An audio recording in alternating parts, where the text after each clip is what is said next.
Not, I mean, there was once upon a time, but this was a very high priority pick for the XP lane. But now, people kind of like to debate, is it a good choice still to park in that lane? Yes, you're pretty much, I mean, at some point, you're kind of unkillable. You have a lot of sustain, a lot of durability. But really, what do you provide for your team here in comparison to what you're going to see across from you, which is that glue? There's the Farsa pick, like you guys mentioned, and it's rounded out with the Lolita. I don't know how to feel about it. I mean, yes, the Uranus used to be a decent pick, but right now with the standing of marksmen and these DHS builds, these speed builds, it's not going to be easy for him. And he doesn't have, I mean, right now, I don't think he has sustainability against glue. Maybe he will be able to stalemate R7, and if Falcon can just focus into the gold lane, maybe they can catch a win that way. But the final question is, once again, what does Ken pick up here for the jungle? He's sitting looking at that marksman page right now. I was thinking something more in the lines of the assassins, but Granger? Granger. It makes sense, man. It's a lot of burst damage in the early game. It's the long-range kill secure death Sonata. It will be that Granger, and this is a complete flip, right? This is Falcon going all in the early game, maybe banking on a split push Uranus in the late game, but for RRQ, it's team fight all the way to add to their crowd control. Even a Numinant Blast on a Lolita, it makes sense, but will it work? I don't know. So much is on the line right now, and the Granger failed in game 1. If Falcon wins it in game 5, it's going to be a statement. That's going to be a redemption arc for Ken alone here. Falcon, though, I mean, both team compositions, they've got their win conditions. It's going to come down to the execution factor and who can set the pace first, set the tempo, as that's been the story, the narrative between these two teams here. And now we're down to that final match as we just wait to load up here. Again, two teams, the lives are on the line. Ladies and gentlemen, welcome to game number 5. Will the kingdom thrive or the Falcons soar on? We're about to find out. Just like that, we're into the game. Looking at the emblems, nothing too crazy. Killing spree yet again in the hands of Ken on that Granger, trying to make sure that he can go as aggressive as possible. And remember, from so far away, this roster, this composition coming in from Falcon can just instantly pick someone off. So in the early game, it's definitely a safe play coming in from RRQ, logically speaking, but sometimes RRQ, they don't operate by basic logic. Oh, already trying to make a gank on a Zipex, and this is what I wanted to see Falcon do, but RRQ taking the initiative over that gold lane. Well, right now, you can see, right, they need to focus as much as possible on ZipX, not allowing him to get an advantage here in that gold lane matchup. Skylar needs to be able to come online as fast as possible as well, and still the objective game is going to be up to Albert and Ken. Can Ken get the tempo on this Granger pick? That is going to be crucial for him as the fight for even the purple buff. The tension is here. Vin getting in position. Ooh, a lot of damage on a Naomi there. Albert has claimed that position. Ken maybe going to try to pull something here. Big stun on Justin. Justin able to flicker away. Yellow flash also coming in, but the Appraisal's Wrath deletes Ken. First blood to the side of RRQ. It's first blood for RRQ, and that is Ken shut down again in the early game. We're seeing glimpses from game number 2 right here. That is not the start that a Granger wants in this game. And with that pressure, they're already trying to translate that to the other side lanes. Clay on this Farsa has been very actively roaming around. This is what they need to do. Abuse that mobility from the wings by wings. Yeah, I think biggest thing here, you use that mobility to your advantage. You find picks if you can. If not, secure the objectives, right? That's exactly what RRQ is going to do here with this first turtle. Just going to go cleanly in their hands, able to continue to build on this tempo. Whoa! And trying to get the play. Oh! Will get stunned here. Vin trying to cock it low, but they both respond. Ken goes down. Vin finds the kill. Justin tries to help out, but not fast enough. That's 2 deaths for Ken in only 2.5 minutes. It's a death for Ken, but on the bright side, they were able to take Skylar out, but they used so much time and resources to ensure that result. In the mid lane, both are trying to build for a Clock of Destiny. The burst damage from the mid lane definitely favors Clay in the early stage. This range coming in from the Feather Airstrike is something that Falcon hasn't been dealing with in the past few games. Yeah, and at the same time, you know, Naomi being on this Kaja, it's a little bit different here, right? Instead of that Franco, you've got to put yourself in a position to be able to get that divine judgment off, and finding the right target as well is going to be difficult with 3 tanky boys here. Look at the pressure on the purple buff. Albert just continues to come in, play, creating space for his team to claim this buff. Vin about to use that Neon Blast. Ken finds R7. A nice play. The stun does land down on a Falcon, so they can't push the objective too much. So they trade a purple buff. Oh, Zipex finding Skylar in the off lane as well. Falcon trying to keep the tempo. Early game Lunox damage. If you're a squishy mage, you do not want to deal with that. This is showing again the flexibility of ZipX and how much you're trading when you try and shut down Ken. RRQ is spending so much time, but they're allowing ZipX, the man who was carrying the past 2 games, to actually have a good time in the lane. Well, at the same time, I'm wondering here, right? With ZipX having that lead now, again, Skylar's died twice. So that already puts you in a good position if you're ZipX here. A little action in the mid lane, not going to convert into anything just yet, but still, transitioning mid-game, you've got to be careful of that damage from this Lunox pick. Has the Mystery Shop, will be able to scale quite quickly, especially if more kills go in favor of ZipX. You can see already attention being put there on the top side. Turtle now up here. The turtle dance going to ensue. Albert in position. Yeah, and Clay does not have the feathered airstrike right now, so the sniper shot does come down. Vin with the moon on blast, trying to create space. Watch Zipex, comes in, gets some nice damage. Skylar takes the turtle. Albert finds Naomi. Now Ken with a lot of range, dropping that Destinata, but Yellow Flash a little bit too deep. Will get deleted once again. Albert with a double kill. Justin tries to flicker, but Skylar finds him. Zipex trying to dodge. Nice flicker, but R7 is here along with the rest of the team. RRQ wants suppression coming down, and Zipex, along with the rest of the team, fall. The crowd is wild, and RRQ reigns supreme in the early game. It's effectively a wipeout for RRQ, man. Every single member of Falcon fall, and this is what RRQ is able to do. Once they smell blood in the water, they just keep going. They don't let you escape. With that huge play, you can see Skylar recovers, having that VOD right now. That's a lot of burst damage, and Ken is just in such a tough situation. Only a Hunter Strike when he is supposed to be the main carry in the mid-game for the side of Falcon. It's just catastrophic, as R7 has a reading armor, so even if Justin wants to step in, if ZipX wants to try and burst him down, it's going to be very difficult, and Albert follows with a radiant armor of his own.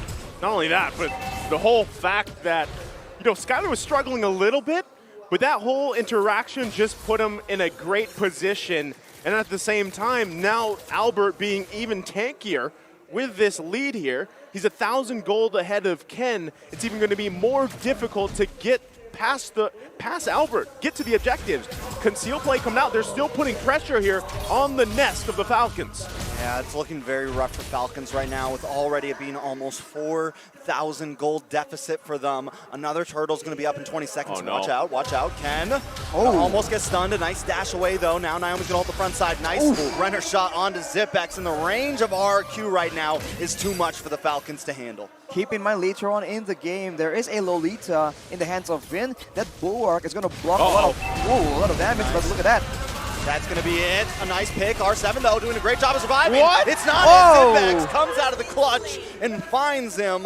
But is this enough for Falcons to redeem themselves? He bought so much time, right? R7 able to cause the distraction, secures the turtle, clean sweep now for RRQ, and it's a 3.5k gold lead. This is massive at 7 minutes into the game.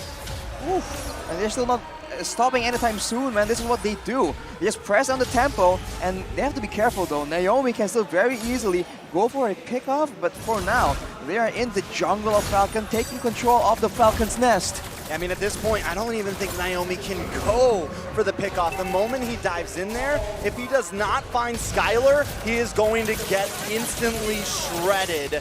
Right now, RQ taking so much material on the map, it's looking very, very grim. Here's the thing you have to do if you're Falcon, right? It's a 4k deficit for the team.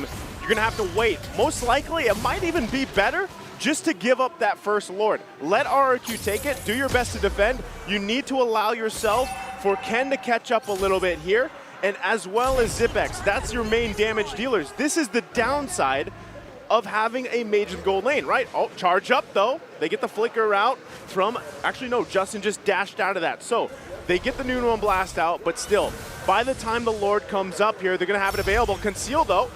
Oh, Naomi uses it to get away though. They're definitely testing the limits. Like Falcon, they're seeing, they're trying to bait, but RRQ is not biting.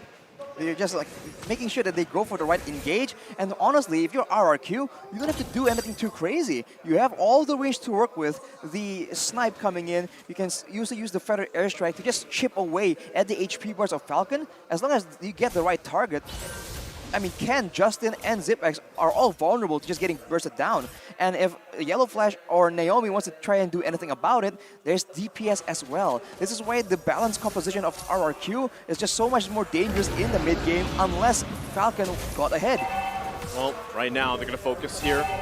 Bottom side, putting pressure where they can. Looks like they are just going to go ahead and give up this first Lord as RRQ is just going to go ahead and freely work on it.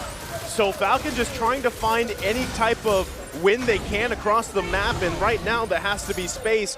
That's their first turret of the game here. Now they're going to have to defend against that Lord push. It is only the first one, should be fine, but still, Falcon trying.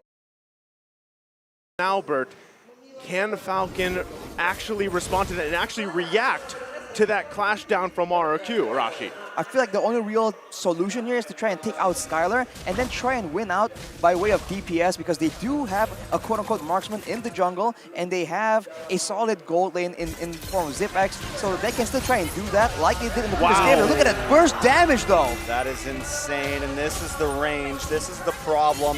Right now, even Justin can't dash in to get Clay's ultimate, right? Can't dash in. The only one he's been able to take right now is Vin. He just can't, none of them, Naomi, anyone can find the distance. For now, the Lord is coming in, gonna crash in on that inhibitor. The concealed play oh down. my A lot of goodness! burst damage. Clay finds him, Ken goes down. RRQ reigning supreme. What the heck is that damage? And this is what happens when you get this lead, this tempo in your favor. They're assaulting the base of Falcon. I mean, they destroyed Ken without even using the feathered airstrike. That's just so much damage coming in from both the feathered airstrike and the snipe coming in from Skylar. This combo is devastating, and it just comes from so far away, you don't really have time to react to it. I don't know if there's a way out of this, guys. I feel like Falcon is, they're sitting in the nest right now. They're sitting in the nest, and it is about to come crashing down. RRQ is not taking their foot off the pedal. A real quick look at this stat here, M4 stats. RRQ is ranked first in team damage dealt per minute with 13,981. That's basically big damn, right? I mean, that's a lot to deal with. And you're seeing it here in the game. Falcon can't respond right now to it. Look at that. Huge burst coming in from Clay. He has the Divine Glaive as well right now, and you can see 2 bolts, that's all it takes. Look at the damage, man. 4 items already complete, and that's before you even factor in everyone else. So here's the same strategy. Long range, magic, and physical damage. 3 very beefy members with a ton of crowd control. Falcon has no assassin, no way to get behind the members of RRQ. I mean, taking a look at some of these items, it's just Ken is so far behind right now. All he's got is the Malefic Roar, the Hunter's Strike. It's becoming a problem. Well, I mean, the biggest thing, too, is you just don't have, even if you find a pick, you have the follow-up damage. And let's say you do get one member of RRQ down. You still have to deal with everybody else. I mean, at this point, the lead is huge. Can they turn it around? It would be a Holy Mary play, possibly from Justin. He's holding on to the Numenon Blast here. They could work with that plus Naomi and hope that ZipX and Ken can stay alive. But right now, the next Lord is going to be up on us. Falcon trying to get in position. It's half health here. Albert continuing to work on it. Vin with the flicker! Down goes ZipX. Ken will get stunned. R7 going to try to capitalize on this. The rest of RQ has found the blood. They smell it. Albert's going to hang out by this Lord, but Vin with the outplay. He just predicts the position coming in from Falcon and gets a massive Numenon Blast, completely shutting down any kind of contest. And now without ZipX in the picture, it does seem like RRQ are trying to get some more, but the wave clear is still not that bad coming in from Falcon. Of course, if Naomi makes a play, it's still possible, but RRQ, they can just wait for this Lord to come in, make sure that they manage the waves properly, and just, again, wait for the right moment to burst down the members from Falcon from so far away, completely out of range. Well, right now, Falcon, this could very well be their last opportunity here. Lord on the top side. Feathered Airstrike gonna come down. Oh, there's no build up for this one. No time to set the map because Finn is trying to strike. Lord has closed the distance. Justin tries to respond with Uno on blast of his own, but now RRQ is here. They're trying to shred down the Lord, but not enough damage. Ken, Lord finally connecting. RRQ biding their time. They know they got plenty of damage to do this. Justin working his way around the side. Yellow Flash trying to keep them at bay. Minions are gone, so RRQ must back off, but another wave is coming. Beautiful render shot. Simbex goes down. Cray dropping the bombs from the air, and RRQ wants this game. That is it. RRQ has clipped the wings of the Falcons. Tonight they fall. The kingdom is proud, and RRQ reigns supreme. Reverse sweep denied. RRQ with a dominant fashion for game 5. What a massive play, massive game, and a great series.